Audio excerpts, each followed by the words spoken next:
In fields where they lay, all keeping their sheep, on a cold winter's night that was so deep.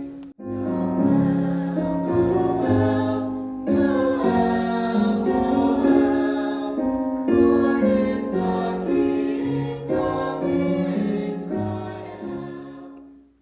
Miss Bennet, Christmas at Pemberley. A story set in Regency-era England, involving the Bennet sisters, Mary Bennet, Elizabeth Darcy, Jane Bingley, and Lydia Wickham. The story starts with Mary reading a letter to her sister Elizabeth, telling how she is bored at Longbourn and spends her day practicing piano and reading at their childhood home. We travel to the Pemberley estate 2 weeks later with a tree in the drawing room that Mrs. Darcy has put up. Mr. Darcy's aunt, Lady Catherine, has died, and the Rosings estate will be going to Arthur de Burgh, his cousin.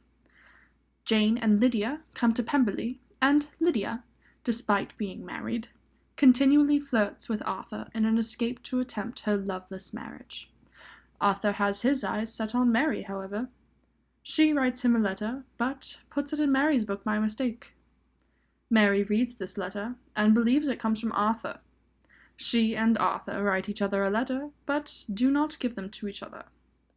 At the end of Act 1, Lady Anne de Bourgh enters, proclaiming that Arthur is her fiancé, to the shock of everyone in the room. In Act 2, Arthur is unhappy, believing that he has no choice but to marry his cousin, Anne.